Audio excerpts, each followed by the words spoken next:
Good morning and welcome to Gana shot. Gana shot में आप सबका स्वागत है।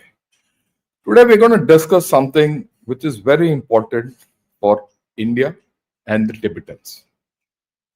दे are inseparable. You know the future of Tibet. Let me put it this way. Oh, we've been discussing the future of Tibet and what the legalities and all that, but nothing has come out of it.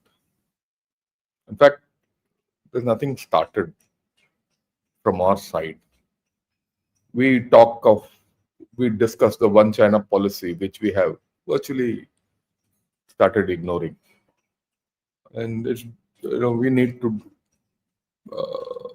think about that and the future of Tibet very seriously. Why? Post-op Sindoor, we should be very clear that there's no more collusivity between China and Pakistan. Okay. They are fighting a joint enemy. There's a difference between collusivity and joint enmity. Let's be very, very clear. China and Pakistan consider India as their main adversary or enemy, whichever way you look at it, officially and through unofficial channels. And about that, I'll talk tomorrow. I'll talk tomorrow about the new normal which India faces. But let's talk of this today because this leads to that and many things. Because this kind of a talk we must have. And post-op Sindoor, we have to weaponize everything we have. The new normal will not give you the leeway of dealing with each separately. And on that, we should be very clear. And that is why I started this debate. Let me see if the government of India picks it up. You see, that's the whole problem. But then, let me put my case across to everyone. And if this appeals to you, I would suggest please do like this video and share it with your friends. And I would like all the Tibetans who are watching this, and especially those who are from the Central Tibetan Authority sitting in Dharmashala, rethink their thinking of this whole story. I do know their constraints, and we'll talk of it also, right? Because as a democracy, we need to have an open debate about this. Okay, let's get going. First and foremost, I have done earlier programs on Tibet and the way forward. The links are here, as you see on the cutout, and these links I put in the description. You might like to have a look. In these videos I've delved into the deeper historical issues and all that. And today I'm going to do something slightly different from what I used to do earlier, and that's what I'm going to present to you. Look, this is something what a Tibetan told me. And I think from that day onwards, this is my way of looking at life, or as far as Tibet is concerned. He said, Tibet ke azadi mein Bharat ka suraksha hai. I think it's a very apt line. Tibet ke azadi mein Bharat ka suraksha hai. Because when Tibet becomes independent, then you have the buffer state between the Chinese and the Indian civilizations. And then you go back to history.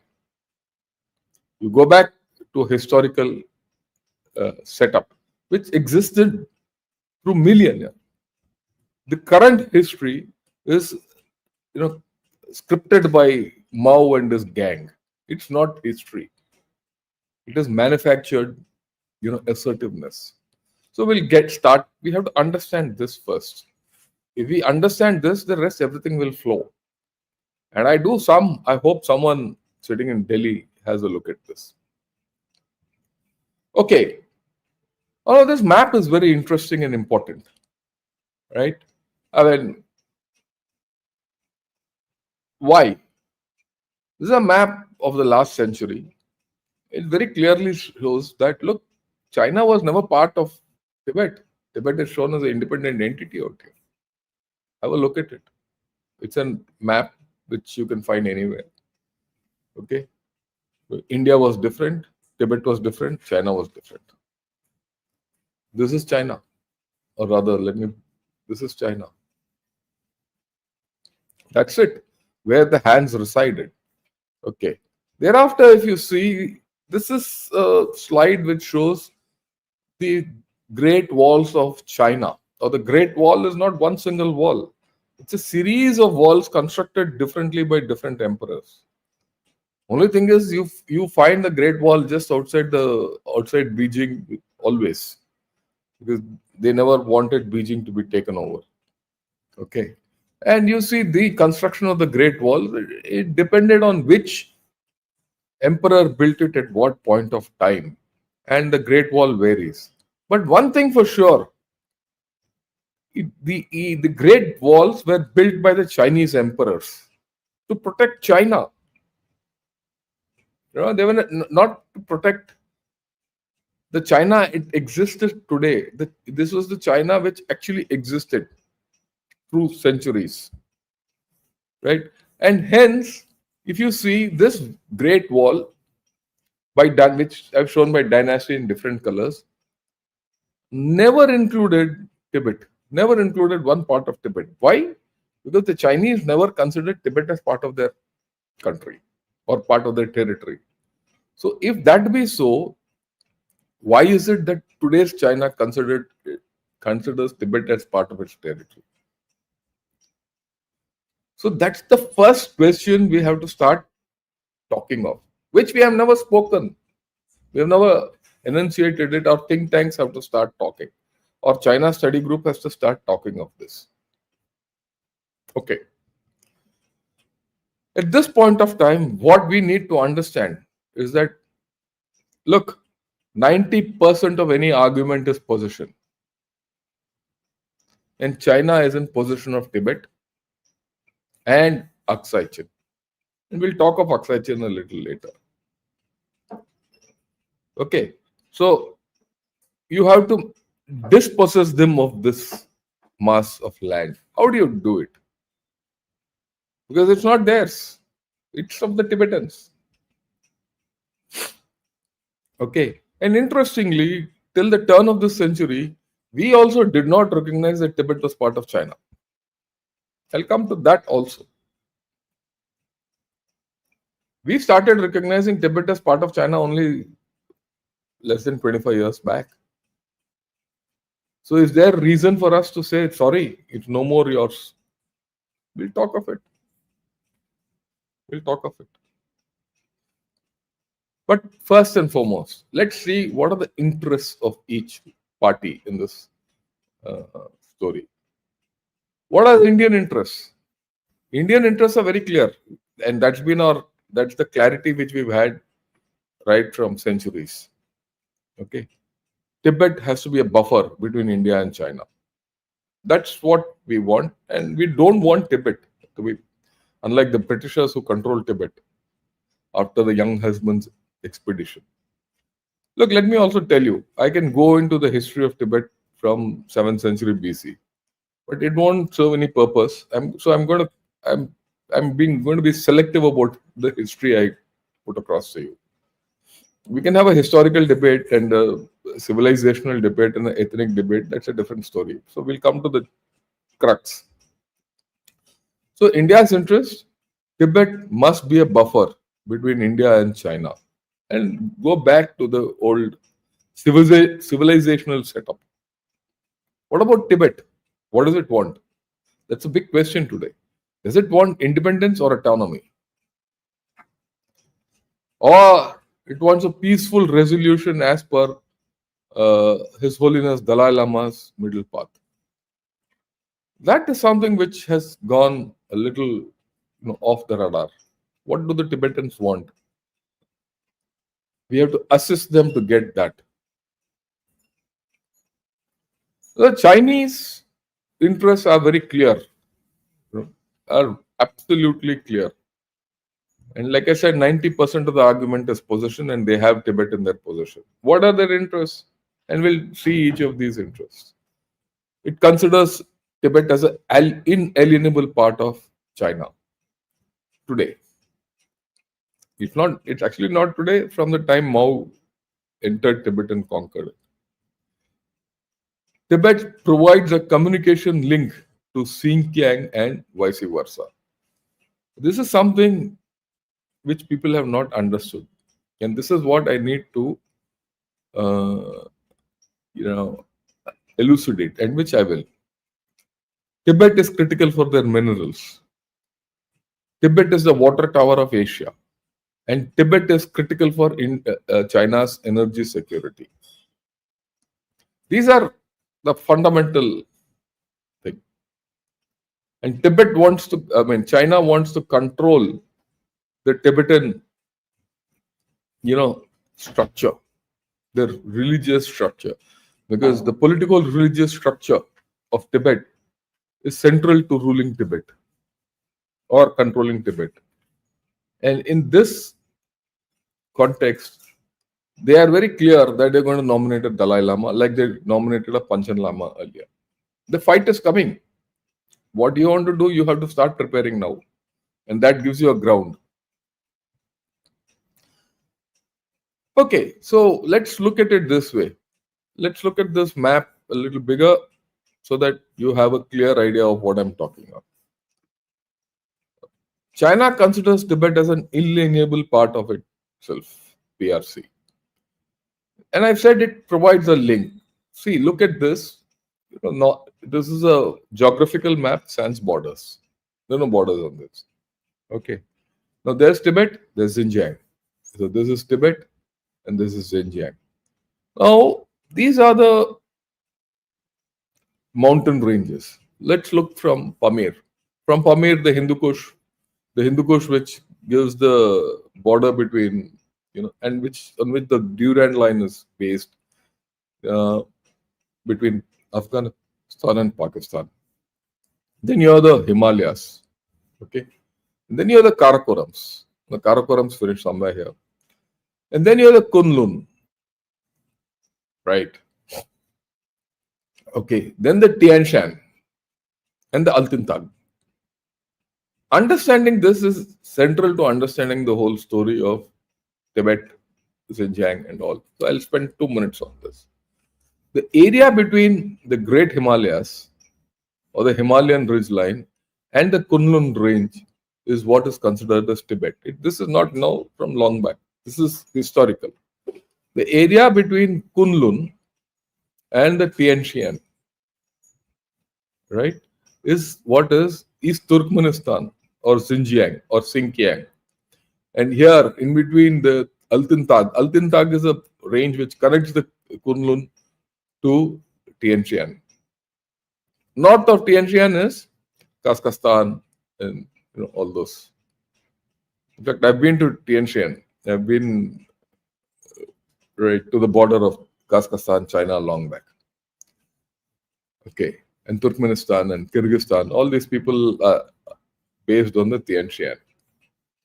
But this is, this is Balkhash Lake and this is Kazakhstan, and Almaty lies in the base of Tian Shan. Or earlier it used to be called Alma-Ata.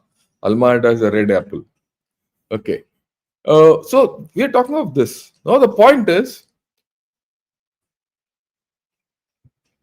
this is Aksai. Now, there is no way, there is no connect between Tibet and Xinjiang. The connect is you have to go behind Kunlun to reach Xinjiang, or you can't reach Xinjiang and Tibet. There's no connect. The connect is only through Aksai. You can't cross Tibet, go down, and there are very few roads. There are one or two is being developed now. There's no way. And of course, this entire area is, virtually impossible. You still have to come through this and go along these. One odd link road has been made, but that's it. And in those days, when you're going back to the 50s, and actually that is the whole story. This road which came through Aksai, which forced Mao to capture it, and which we like fools didn't even know it was being built. If we had stopped that road and we had this thing, probably history would have been different. Okay, you can only approach Xinjiang from the rear or Tibet from the rear. If you want to control Xinjiang, if there's any problem in Xinjiang, you can handle it through Xinjiang or rather through Aksai Chin Road and go through and control from the north or the west, and vice versa. If you want to control Tibet, you have to. Now, of course, China has made Aksai Chin as part of the Kashgar prefecture, or rather part of Xinjiang. Part of that. It is no more with Tibet, incidentally. They put two new counties last year. All with a plan. Okay. All with a plan. Okay. Anyway, that is a different story. So this is their interest. The second, holding Tibet threatens the chicken's neck. There's no doubt about it. Okay. It threatens us. That's their interest against India. And of course, they claim Arunachal completely as South Tibet. South Tibet never existed as a terminology ever in history. There's no geographic entity called South Tibet. The term South Tibet starts coming into the lexicon of anyone, originated by or initiated by China. Okay, only after we had a MOU with them, 2003, under the Vajpayee government. Their claim to Arunachal Pradesh, basically their claim is only on Tawang. Why Tawang? Because they say the sixth Dalai Lama was born there, and that means it's part of Tibet. The Dalai Lama is supposed to be from Tibet, so that's the equation. But as a matter of convenience, they've said Tawang, and the complete rest of the area is also whatever is part Tawang they claim, and since Tawang is part of Arunachal, they want everything there. China did not object to Arunachal being made a state, given granted statehood in the 80s. They never spoke. Why? At that point of time, we never recognized China's occupation of Tibet. That's a shift. The Chinese change goalposts. We don't. That's why the narrative, why are our narratives weak? This is not new, it is historical. We've been foolish now, we've been foolish ever since. Okay, then there's a very interesting map. People who, that is not really relevant, but I thought I'll show you these lines, which people talk of in Eastern Ladakh. Okay. Now, there's the first line which people talk of is this Johnson line. The Johnson line depicts the Sino-Indian border as we recognize it. This is not what China recognizes it, as we claim and recognize. It goes to the extent of Aksai Chin. Okay. The next line is called the McCartney-MacDonald line, which was the informal border between India and China. Oh, people didn't mind. Okay, you can come till there, I could go till there type, till 1959. That's based on the Laktang range, the green line. Now there's a Foreign Office line which the Britishers used and used it, of 1873. They said this is, this line was the border between, then Tibet. It's not China, then Tibet and India. And then, this road was constructed, Xinjiang Tibet Road. Upper Xinjiang, this is all Tibet. That road connectivity which I said. The road construction started in the 50s. Immediately after, the Dalai Lama, in fact, even before the Dalai Lama was thrown out. And this is the 1959 line. This This is the alignment of the Chinese claim line, approximate. And this also approximately is the alignment of the LAC at this point of time. Except, of course, where there are areas of difference, that I'll not get into the technicalities today. So here, we are here, but whereas we should be looking at this. Just to give an idea. Okay. Tibet is also called the water tower of Asia. So that's the next interest of China. And there's a Chinese map, so all the borders are wrong. So don't come and, many of you say, so how can you use a map which is without which doesn't show India's borders, and how it is not expected of your channel and all that.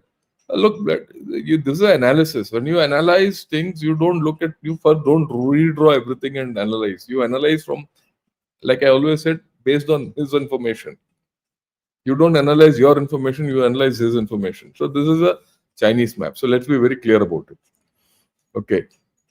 And this is not a exercise in, cartography.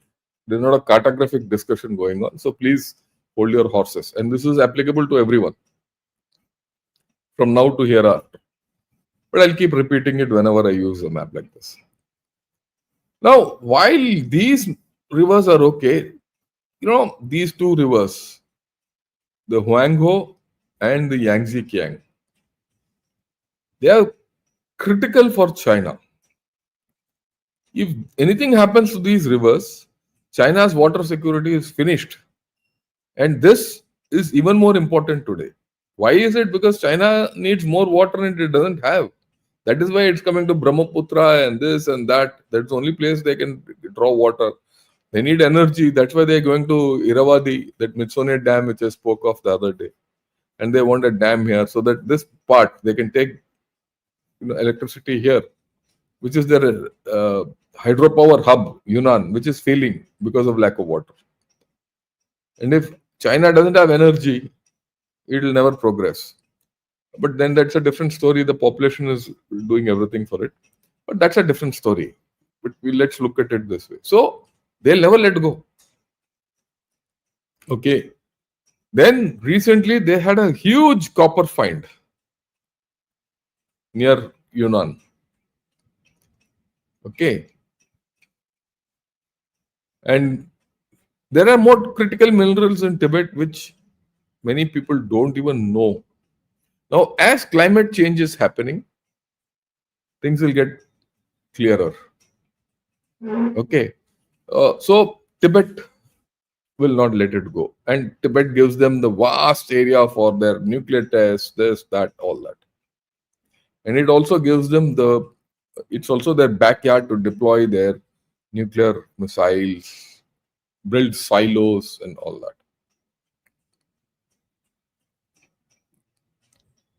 Then that mega dam project, which we keep talking of, they need energy and it is critical for their water security, which we have spoken of. So there is no way that China is going to give it up easily. Let's be very clear. I mean, we should be clear about what we are facing. And then there's this Mao's five-hand theory or five-finger theory.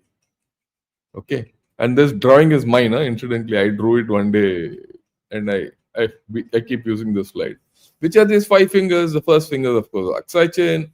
Second is Nepal. Third is Sikkim. Fourth is Bhutan. And fifth is Arunachal Pradesh. Okay. It is said that he put his hand on a map and said, these are all ours.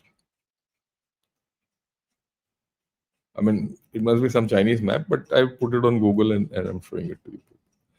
So, and then of course, they come out with these articles that China has a say in choosing the next Dalai Lama.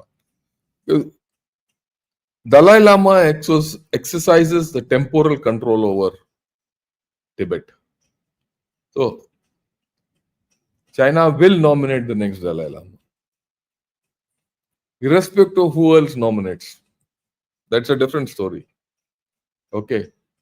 Traditionally, the Dalai Lama is nominated by the existing Dalai Lama.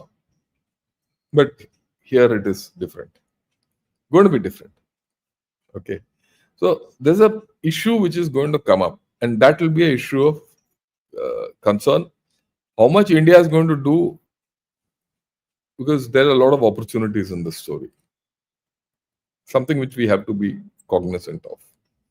Okay. Okay. Now I'll go into a bit of a history, touch the fundamental history. And this is something which one should understand.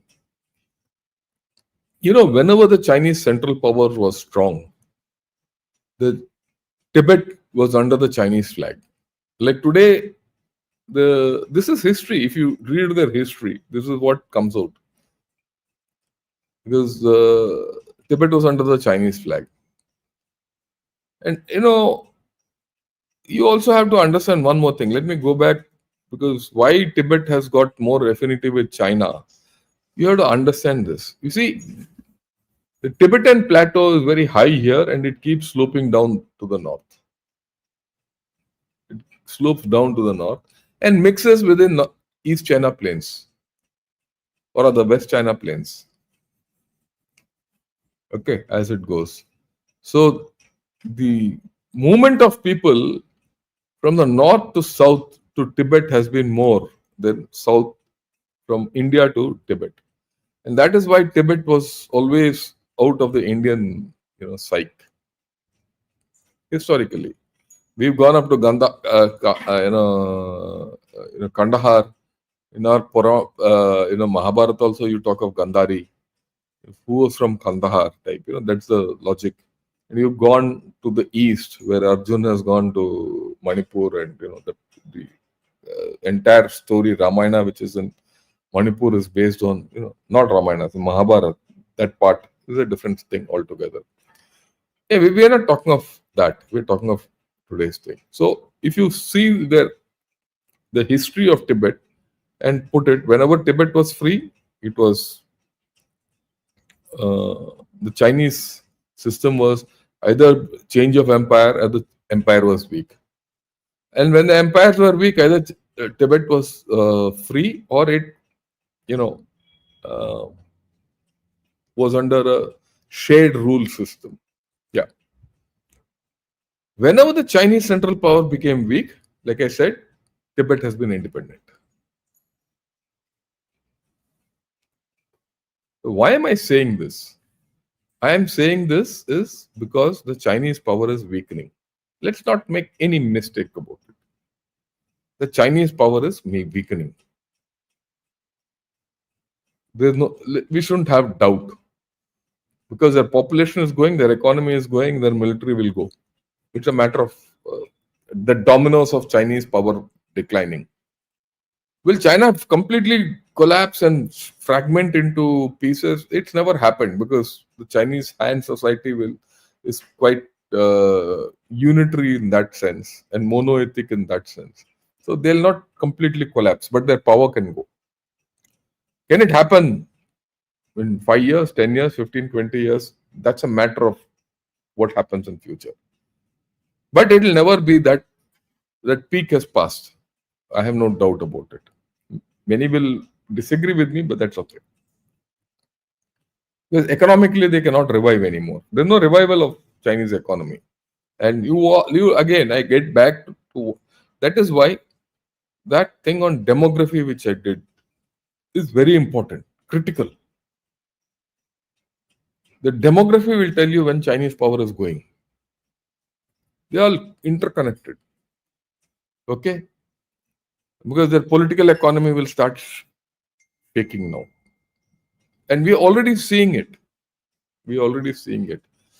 And we'll talk of it maybe tomorrow or day after, because Lukashenko went to Xi Jinping. There are issues in that also. Why did he go? What is the thing? I'll discuss this separately. Now, the thing which needs to be questioned is, will declining power of China result in independence of Tibet? Like before? My view is it won't. It won't. Unless a process is put in place. The opportunity is there, but a process has to be put in place. Now, that is something which we have to understand fundamentally in India, and in fact, even in Tibet and in USA. Okay. The way forward will be determined fundamentally by what Tibetans want. What do they want? Has have the Tibetans enunciated what they wanted? The Tibetans till about 2008, that is the Beijing Olympics. Okay, were very clear that they wanted independence. They were violent about it. They were protests, yay, whoa, all that. In fact, Deng Xiaoping and all these chaps went there and said, "Look, we are prepared to talk to you," and all that. And the world didn't respect Tibetans. They gave up on Tibet. Why? Because in 2008, China's coming out party was Beijing Olympics. China has arrived. All these Bewkoof US guys said, yeah, we'll democratize China, market, yeah, whoa, all that, and make money. In the process, Tibet was sacrificed completely. Now, China came out, had a great coming out party in Beijing Olympics, which was touted as a great success. And China rose to screw America. And now America is feeling the pain. But can now America do something in Tibet? Can India do something? After the same China has fiddled in Manipur, they are fiddling in Myanmar in your neighborhood. They are fiddling in Nepal. They are fiddling in Gilgit Baltistan, and they are completely against you in Pakistan. What are we waiting for? This is a question which we have to ask post Sindoor. Earlier, you didn't have many. I'll come to that also. Now, there are four parties in this equation: Tibet, India, USA, and the PRC. Okay. Unless Tibet, India, and USA act together, you can't push the PRC out. And for that, you need to have a political understanding, because it is only politically that you push PRC out. Can you do it with Mr. Trump? I don't think so. But can you start the thing despite Trump? You can. Because this is not going to be an easy process. It might take 5, 10, 15 years. But a process has to start. Right now, there's no process. Please understand, there's no process. We have to understand that the outflow from Tibet to India has also reduced. Once upon a time, there used to be thousands of people coming out. No more. There are hundreds in a year, annually. So, and why we'll come to it. Now, as far as the PRC is concerned, they'll never negotiate with anyone on Tibet. Even if the PRC negotiates, they'll not honor any treaty or any understanding. They've never honored the MOUs which they've arrived at with India. Why will they honor it with anything on Tibet? That's their history. They never honored that's a treaty, I must tell you, look, I'll take a little diversion and go back.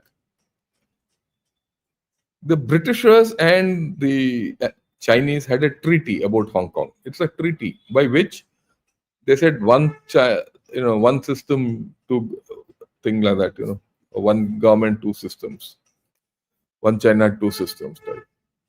Where Hong Kong was to function under its own system till 1950 as a democracy.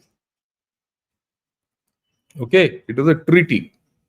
The Chinese violated it 2 years back, 2019. They said, to hell with the treaty, get lost, and what could Britain do? Nothing. Nothing. The treaty is gone, dead.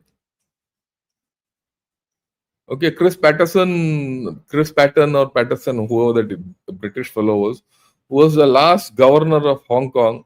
He said, yeah, this is what they promised and all that, and nothing has happened. Why am I talking of this?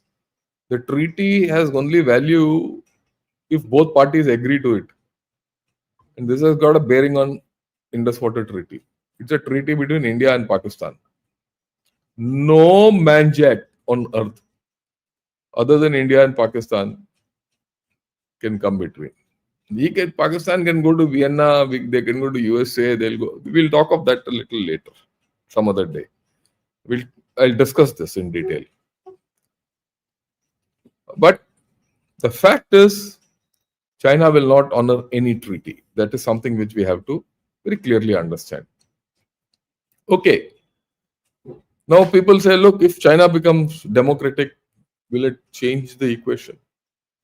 The answer is no. Why? In 1912, Chiang Kai-shek, his nationalist government, declared Tibet as part of China. It was he who started the story.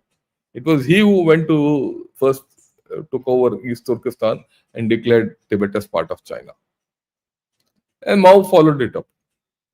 So even if the CCP goes, some other system comes in, they will not agree to China being Tibet being independent or anything. They will say Tibet is still part of China. In fact, we should understand in Taiwan, when you talk to any Taiwanese and say what will be the status of Tibet if you people take over, the PRC, because they're still the Taiwan Republic of China with the KMT. KMT was Chiang Kai-shek's party and all that. They will give you a shifty answer. No, we are good friends. Yeah, all that. But it's there in our constitution that Tibet is part of China. So there are a lot of intricacies to this thing. So we should not think simplistically from one perspective. But let me expand the story. This is something which I've read in long back, and it's not gone out of my head. It's like a kida. It's like a worm in my head. They say that the accession of Tibet to China is based on the 17-point agreement which was signed in 1951. Everyone knows that China forced Tibet to sign it by force, and it is illegal. It was signed by a chap who didn't have any authority, not Dalai Lama or his appointed guy. Some idiot they brought and made him sign. But interestingly, I have been told this. No one has. I've asked Tibetans also. Tibetans in India don't even have a clue of it. No one from the CT has also come forward to clarify this. I've spoken to Claude RP, who's quite an authority on Tibet. The opening paragraph of this agreement is very interesting. It says, China did not enjoy any effective control for over the last 100 years or more. It says, and this is something which I read, and someone needs to do research, academic research on this in Tibetology and Sinology, and see. And if this agreement says so, this is the legal basis to start to say Tibet is never part of China. So you're an aggressor. For some funny reason, I don't see any of our Chinese experts or Tibet experts or Tibetans talk of this. I'm like a single lone ranger who talks of this.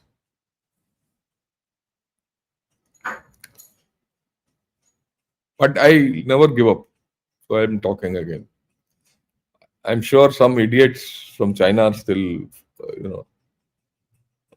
must be trolling, but that's okay.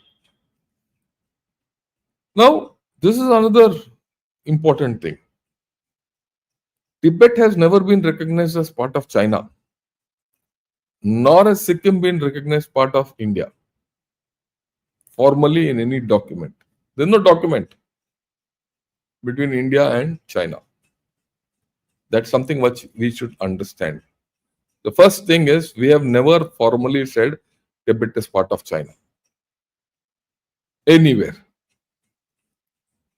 The entire basis of recognition of Tibet as part of China is contained in the 2003 agreement MOU between India and China based on Mr. Vajpayee's visit. What does it say? This is the operative word. The Indian side agrees to designate Changu of Sikkim state as a venue for border trade market. The Chinese side agrees to designate Renchinggang of Tibet Autonomous Region as a venue for border trade. Okay, I suppose Renchinggang is, part of Chumbi Valley, basically Natula. So that is how they recognize that is part of China and this is part of India. This is the only I've read through this 2003 agreement in detail. So why have we bothered? And we are on a legally a better footing here because the border between Sikkim and Tibet is a delineated border. Incidentally, that's not LAC, that's a border. Any violation in Sikkim or in Doklam and all that is violation of the border. It's not LAC. The LAC is in McMahon line, that's the LAC, and Ladakh and the central sector. This is not LAC. And somehow this issue people don't understand, and I don't see many military people also talk of this. There's lack of understanding.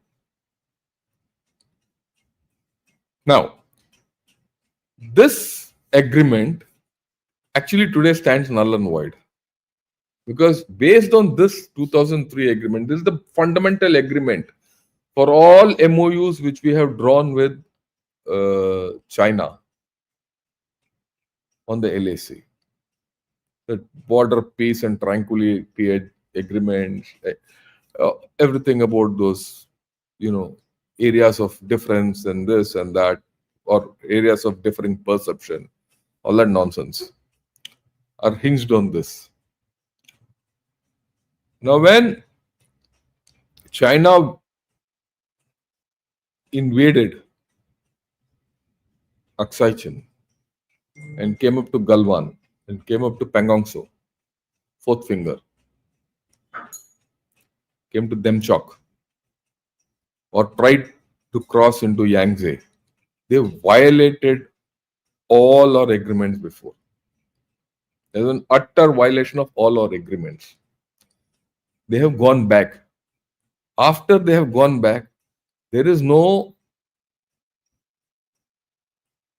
agreement thereafter between India and China. The only agreement is we'll talk hereafter. They're still not gone. They're still in violation of all the MOUs since they're sitting still across in Demchok.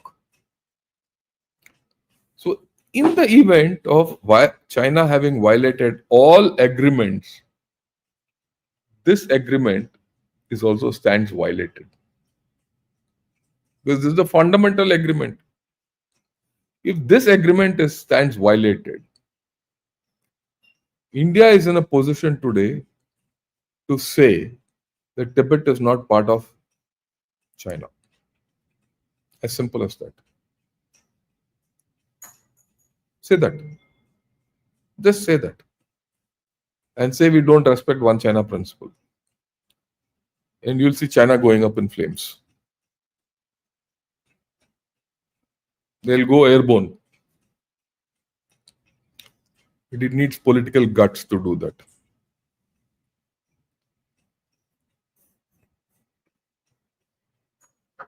Now, the issue, before I go to the next story, because this is the crux of the whole story. There are repercussions if you do it. China will come back hard at you. But the question is, hasn't China done what it wants so far? It's violated Gilgit-Baltistan. It is an illegal occupation of Shaksgam Tract. It is illegally constructing something in Gwadar against the wishes of the Baluch people. It is doing something nonsensical in Myanmar, which is inimical to you. They have fiddled in Manipur. Earlier, they fiddled in Nagaland. They have come to Nepal, right down to Lumbini. They are now Sinicizing Buddhism. They have started saying Buddhism is a Chinese religion, not an Indian religion.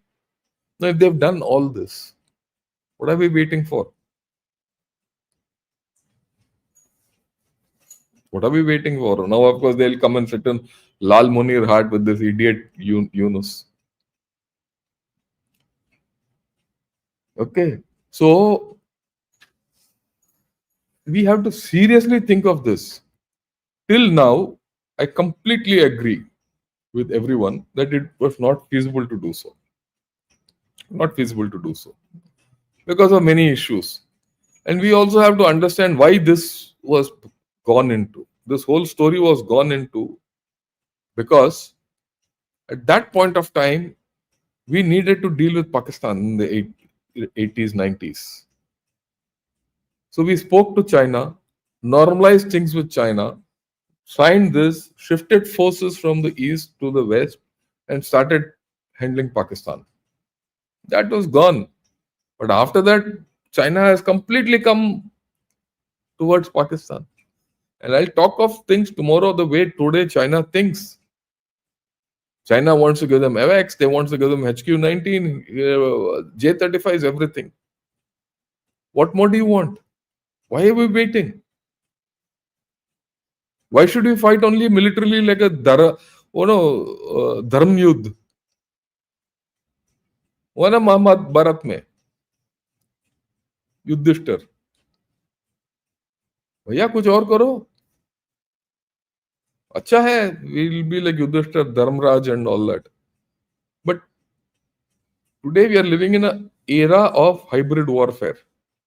So we have to start this hybridity. Gray zone. Start gray zone. Do legal warfare. Do information warfare. Everything. We're not doing it. And this, of course, when Joe Biden, towards the end of his tenure, he gave this. He's made this like thing called promoting a resolution to the Tibet-China Dispute Act. And they've got a Tibet Policy and Support Act, which they have enacted in 2019. By whom? Trump ji. All this, which is there. So the Americans will be ready to jump in. How much can we allow them to jump in? Won't you, right? Is the issue. But one thing for sure, without the Americans, nothing can be done on Tibet. And most importantly, you have to decide whether you want to do it or not. We are not strong enough to do it. Your economy, okay, we're not strong enough to do it, you'll do it after 2 years, 3 years, 4 years. When you start going up and China starts going down. And this is something which the Chinese have started admitting today. Please understand this. And I'll quote this tomorrow. And I read it today. They are now clear that India is going to rise, they're going to decline.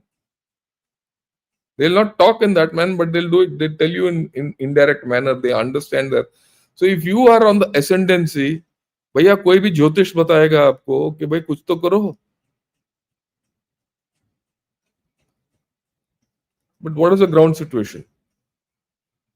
China has solidified its hold over Tibet. Let's not have any doubt. There's enhanced military infrastructure, upgradation of the LAC, control over Tibetans, and Sinicization of the Tibetan Buddhism. There's also a fact that more than 500,000 Tibetans are interned in concentration camps, detention centers for indoctrination. We have not done anything about it. At least start a story of human rights violation that prickles China. कुछ तो करो भैया. Government of India, आप पाकिस्तान के साथ ही लड़ते रहोगे क्या बेवकूफों की तरह? Then the exodus from Tibet has reduced, which I said so. So what is the assessment? It's a false notion to think the hope and belief that people in Tibet are in misery and will rise against PRC. People in Tibet will not rise against PRC. Sorry, that season has gone. Today you have three shades of Tibetans. There are some who are not reconciled to Chinese occupation. There are some who are happy with Chinese occupation. Please understand, not all Tibetans are with us. If all Tibetans were against China, Tibet should have not fallen. The Tibetans have been corrupted by Chinese. Even the monks have been corrupted. The Tibetan, after all, Panchan Lama Kahani is about corruption. Tibetans have their own problems and major problems they have. Their majority want to get on with life.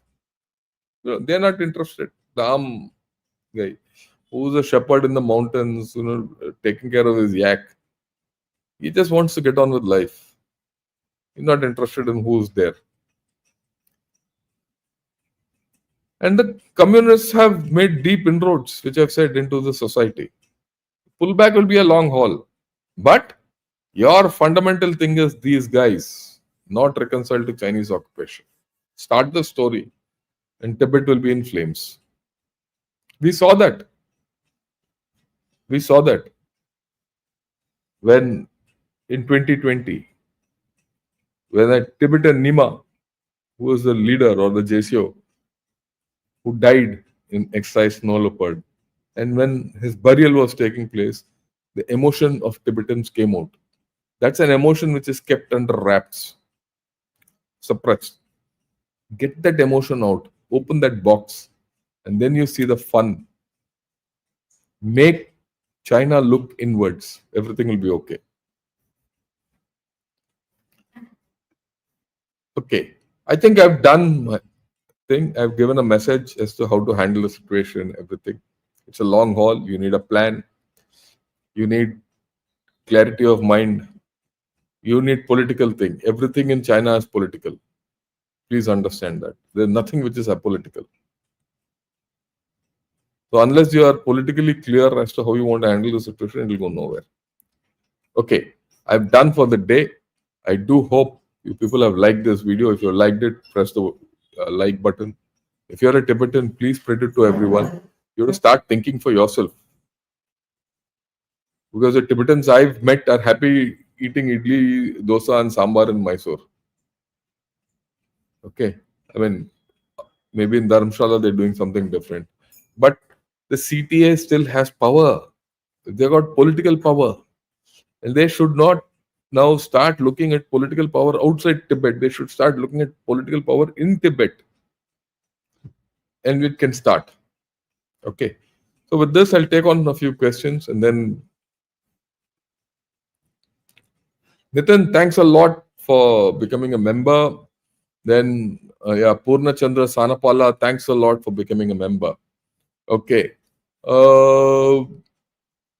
Okay. Right. Yogesh Badresa, thanks. Namaskar. Vasu Iyengar, good morning, General Shankar. Looking forward to this video podcast. I'm not going to take on your questions, Vasu, because I've stated, because I'm sure after what I've spoken, you got clarity. So you can ask some other question.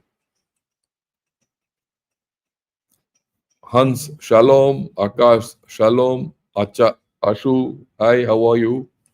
It's 9 already, and 9 o'clock I start. Don't worry. I am on time. Unless we are, our thing changes. Rupa and Deb, good morning. And Favan says, poor Tibet, I agree with you. 14 likes only. I'm sure more will come in, I have no doubt. Can you please contrast how the population decline, stagnation in China, Japan, South, and states of India is? Oh, we'll talk of this separately. Yeah, can India occupy Tibet? Look, it is not our interest to occupy Tibet. Please understand this. We don't want to occupy Tibet. We shouldn't occupy Tibet. We need to help Tibet become free and sustain it thereafter. Free Tibet, Tenzing Sering. Yeah, he must be from Tibet. bring open water resources, very minerals, all that. I agree with you. It's not a matter of India's can thing, but we want Tibet to be free and Tibet to be a buffer and Tibet to be prosperous with its own story. Why should it go to China? Why should China explore it, exploit it? Would you consider doing a session on civilizational differences between China and India? I won't, because that takes a lot of study, and that's not part of geopolitics, right? That's something civilizational. It is something what historians have to do or anthropologists have to do. Uh, I can do, but it'll be shallow. Let me be very honest.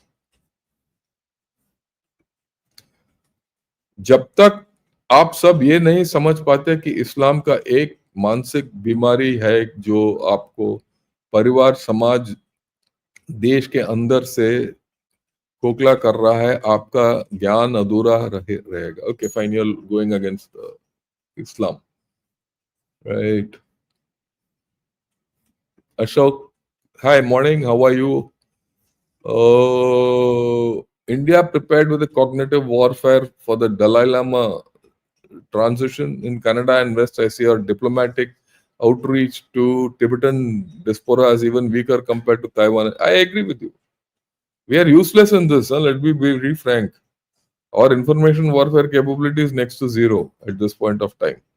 We saw that now. And you have so many things you can speak of. We don't have an organized method to do all this. Even though we have it is vastly, at one point of time, we told the Central Tibetan Authority to shut up. If you allow them to talk, no, you will find a lot of things happening. You just allow them, go ahead here.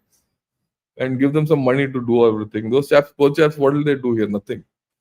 They can't work, they can't do anything. So you need to give them some funding and just say, start talking.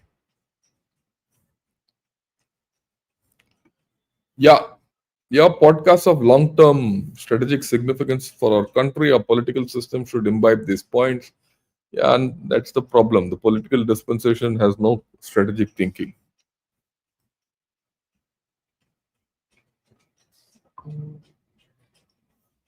Okay. Is it possible to go back to the understanding to recognize Tibet as part of one of China? Since China, no, don't call it as part of one China. As simple as that. Is it time for India to needle in Tibet, China? Yeah, there is no doubt. I have no doubt. Others might have. We should have prepared for the issue. I agree with you. India conquered and dominated China culturally for 20 centuries without having to sing. I agree with you. This is through Buddhism, just religion.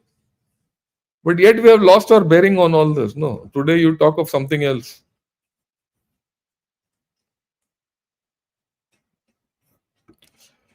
Yeah, if China falls faster than expected, then won't China American focus shift to India so that it won't rise? That's a different story. We'll talk of it. Tibetans used to be brave warriors. Yeah, that's in the past tense, unfortunately. Tibetans don't consider themselves as Chinese. Given an option, they want to be free of China, even though I agree with you. But look, we are not talking of that at all. We are not talking of that factor. We're talking the factor, how do we go ahead from here? That's something which I have not got. What is the demography of Aksai Chin? They're all Changtangis. Tibet is divided into three parts: Changtang, Amdo, and I'm forgetting the third part of the. It's called Changtang. That abut, which is abutting. What shall I say? Ladakh is called Changtang. Okay, they're all Changtangis, but they're all Tibetans at the end of the day. Yeah, initially was also fine. You can.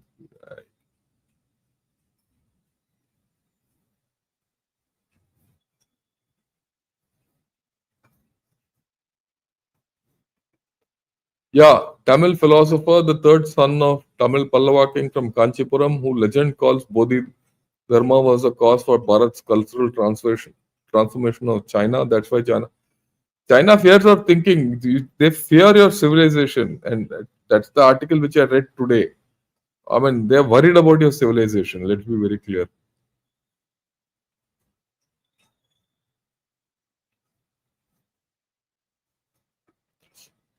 I asked before, but I ask again. I'm yet to be convinced. Why does Western civilization stand with Hamas Gaza as they are under occupation but close? I don't know. The Westerners have their own views about all this entire story. Westerners are someone whom you should never trust. As simple as that.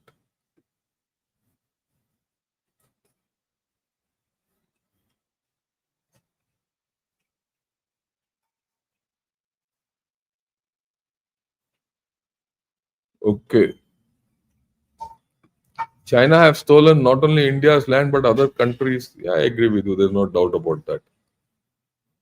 You see, the Chinese revival is thanks to America. Okay. It's thanks to America. That's why you should never trust America beyond a point. I mean, like I always say, I still favor between given the choice between China and USA. I'll still prefer USA for many reasons. But up to a point, beyond that, there's no trust. Tibetans want total independence but cannot go against the wishes of the 14th Dalai Lama. Middle path proposal, the 13th Dalai Lama was for total independence.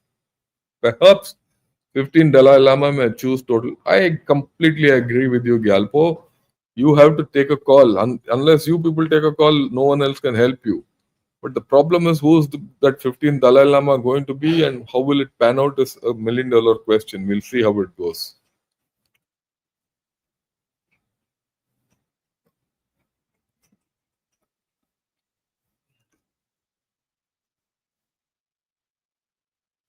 Okay.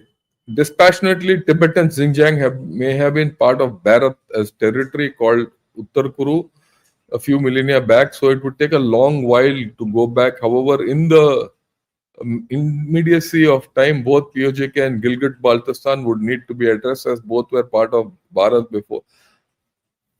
I completely agree with your thing, but the fact is, भाई शुरू तो करो, political शुरू करो, politically हम तो शुरू नहीं कर रहे.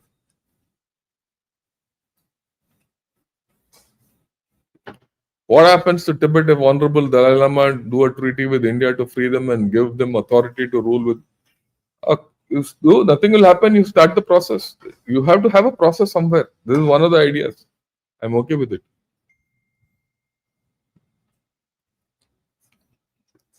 Z went to Nepal after Mahabalipuram summit. He met. Yeah, that's part of. That's gone now.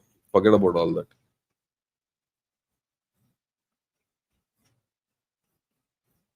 China has also. Yeah. See, whatever China has to do, it has done. So what are you worried about? So do what you have to do. We need more Sri Krishna and less Dharmaraj type of politics. I completely agree with you.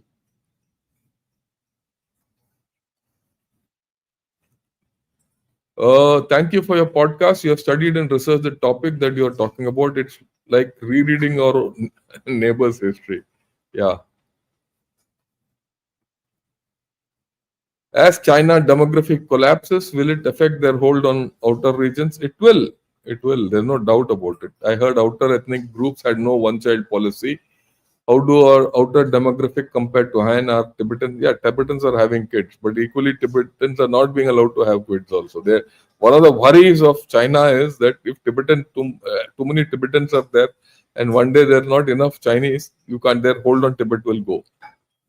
That's another problem they're facing, and you can't get out of it because today complete Tibet is under physical control of China.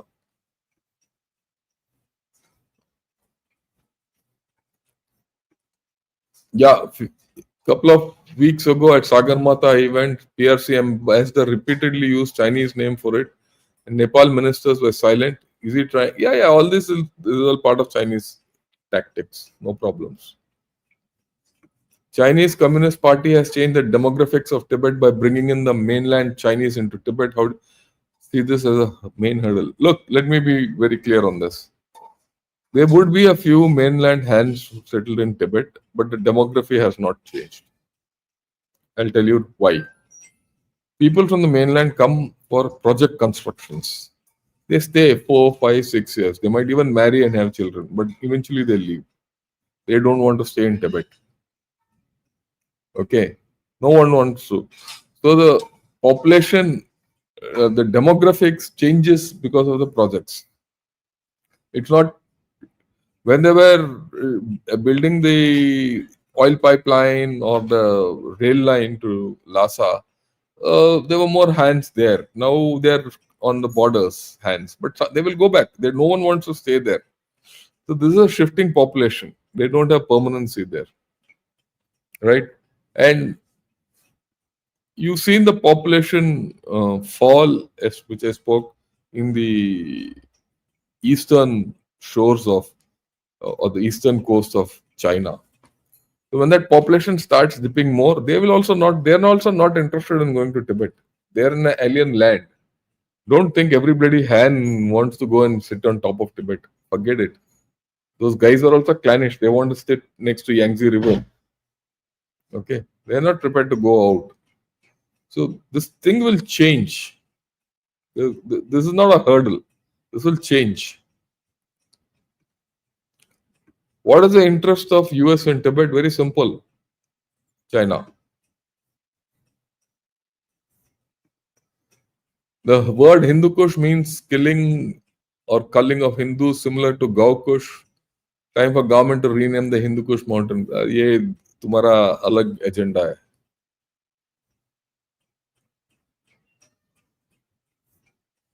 Yeah, our focus is on Pakistan. You get stuck with Pakistan, Pakistan will become a stone around your neck and pull you down. How to defend against China? We don't defend against China. We defend against China being proactive. Okay. ये सब पुराना है यार Nitin. You are now talking what Galwan में क्या हुआ, सब खत्म हो गया. You're changed. Op Sindoor has changed the equations. What's the new normal with them? That is what you have to understand, and I'll talk of it tomorrow.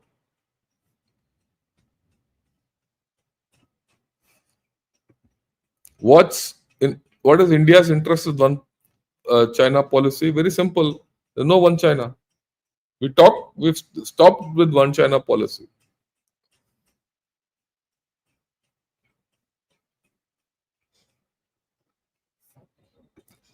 Yeah, Pak has settled ex-servicemen, Punjabi Sunnis in POK to change demography that favors them. PRC has not settled hands in Tibet. Please get out of this thinking. Why can't we settle more patriots in Kashmir? Yes, we are doing it. Yeah, Tibet and Uyghurs are linked. Yes. Unfortunately, we don't have an outreach with Uyghurs. Yeah, good morning. My first live podcast. Thanks a lot, Krishnamurthy. Come more often. Do the demographic changes made to Tibet will allow them to unite against? Let's see. Everything stems from the CTA.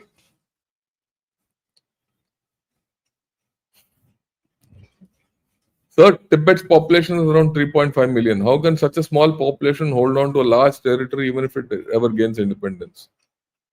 What is the population of China there or the Han in that place?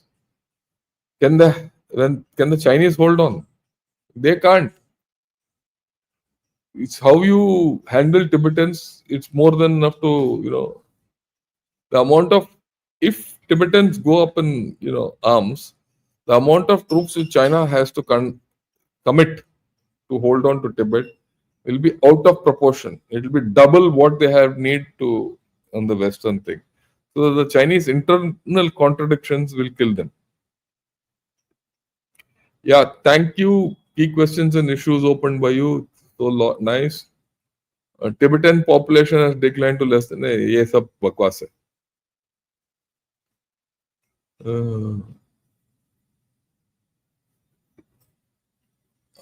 Have you heard of any changing views in the government overcoming these narrative blind spots? No, unfortunately, no, not so far.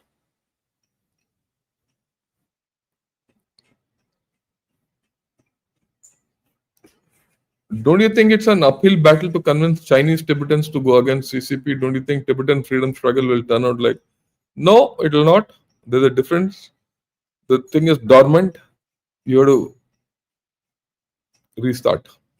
It will take time. Okay.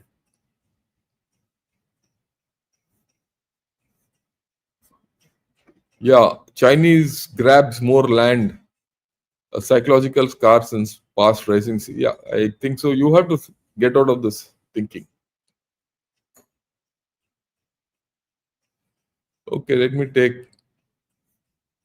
Yeah, he's right. Any treaty signed with China has only work used for you, toilet paper. I agree with him completely. So, Galpo, please spread this to everyone. We have to start something. I can't do it. I've spoken to many of you people, but I think you have to start changing the narrative. Let me see. Fake DL seal was used to sign. Get this out. Why I don't see any articles on this. You give me articles, I'll get it published.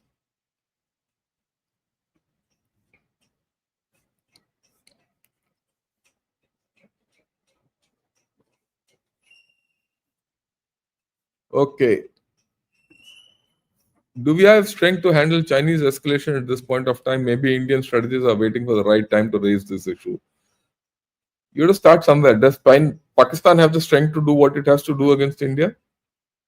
It's got nothing. So why can't you start? You started at the low level. You started with just lawfare. You just start with articles. Let the articles come up. Let the thing. You don't have to do anything. At this point of time, it is brain work. Let the agitation start the other side. Then slowly political. Then slowly active. Do unto others what as you'd want them to do to you. Interfering with in China, what China determines as its domestic interest is risky because China will be in it. That's okay, Duncan. They've already done it. Don't worry. We'll do what we have to do. You want us to keep quiet when they're screwing us. We will do it to them. Don't worry. How does India handle this rare metal scarcity, rare metal? वो बाद में. That today is of Tibet. Okay, I think I've done every one. I've taken almost all questions. Uh, Fine. Today evening we're going to have a seminar of CASA. We'll talk of discourses and things like that. Okay. Um, till then, till 8 o'clock, have a great day. And I hope you like this video. If you like this video, press that like button and invite your friends over. And I think many of your friends should see this video.